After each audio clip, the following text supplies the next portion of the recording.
जब जब पृथ्वी पर अधर्म बढ़ता है, जब जब अत्याचार अपने चरम पर पहुंचता है, धर्म एक योद्धा खोज लेता है। और इस बार उस योद्धा का नाम था परशुराम।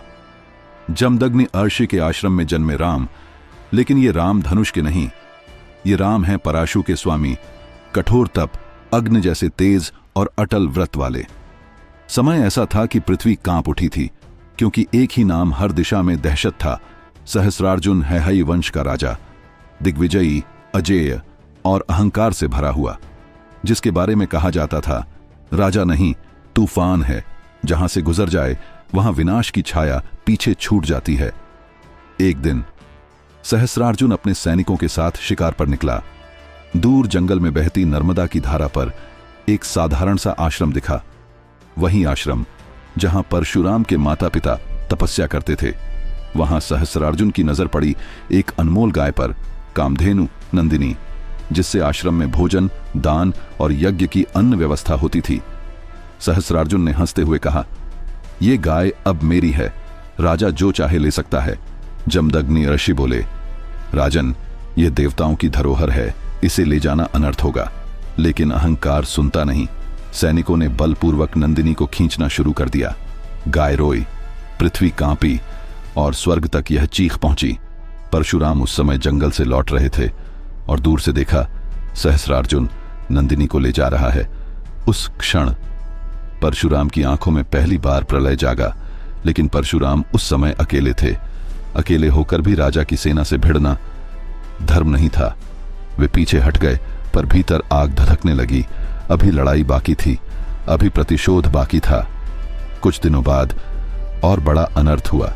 सहस्रार्जुन अपनी सेना के साथ वापस आया और पूरे आश्रम को जलवा दिया। जमदग्नि ने ऋषि को अपमानित किया और मां रेणुका के सामने अत्याचार किया। जब परशुराम लौटे और अपने पिता को घायल देखा, उनकी मां रोती हुई बोली, बेटा, सहस्रार्जुन ने हमारा सब छीन लिया। उस समय परशुराम की आत्मा चीख उठी। उन्होंने जमीन पर हाथ रखा। धरती ने उत्तर दिया, मानो स्वयं प्रकृति ने कहा, उठो परशुराम, अधर्म का अंत करो। उन्होंने प्रण लिया, आज से जब तक क्षत्रिय अहंकार मिट नहीं जाता, मैं अपना परशु नहीं रखूंगा। नर्मदा के किनारे पहली बार धरती ने उस प्रलयकारी आवाज को सुना, परशुराम का युद्ध घोष। लोग कहते हैं नर्मदा की लहरें भी उस दिन पीछे हट गई थीं। अब युद्ध निश्चित था। अहंकार के साम्राज्य और धर्म के व्रत दोनों टकराने वाले थे और इस युद्ध का अंत होगा, इतिहास के सबसे भयंकर क्षत्रिय नाश में। लेकिन यह तो सिर्फ शुरुआत थी, सच्चा प्रलय तो अब आने वाला था। नर्मदा के तट पर अंधेरा छा चुका था। दूर कहीं सहस्रार्जुन अपनी सेना के साथ विजय उत्सव मना रहा था। उसे नहीं पता था, अधर्म के इस उत्सव का अंत एक अकेला मनुष्य करने वाला है, जिसके पास बस एक परशु है और भीतर तप की ज्वाला। परशुराम चुपचाप आगे बढ़े। उनकी चाल में युगों का संताप था। हर कदम पर धरा थरथरा उठती थी।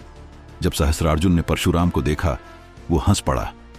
अरे ब्राह्मण, अकेले आए हो? तुम्हारी क्या औकात मेरे सामने? परशुराम शांत स्वर में बोले, राजन, आज मैं अकेला नहीं। सच साथ है, धर्म साथ है और पिता का आशीर्वाद साथ है। सहस्रार्जुन ने आदेश दिया, पहले इस ब्राह्मण को पकड़ो। सैकड़ों सैनिक आगे बढ़े और तब इतिहास ने वो दृश्य देखा जो युगों में एक बार होता है। परशुराम हवा में उछले और परशु ने पहली गर्जना की। हर वार बिजली जैसा, हर प्रहार तूफान जैसा। जहां भी उनका परशु पड़ता, सैनिक गिरते चले जाते। धीरे धीरे पूरा मैदान शांत हो गया। अब सामने सिर्फ एक था, सहस्रार्जुन। राजा ने अपनी 1000 भुजाओं जैसा बल प्रकट किया। धनुष उठाया, सैकड़ों तीर एक साथ छोड़े। आकाश काला पड़ गया, पर परशुराम अडिग खड़े रहे। उन्होंने अपनी शक्ति को तप से सिद्ध किया था। हर तीर को परशु से काटा और बीच में कदम बढ़ा दिए। सहस्रार्जुन चिल्लाया, असंभव!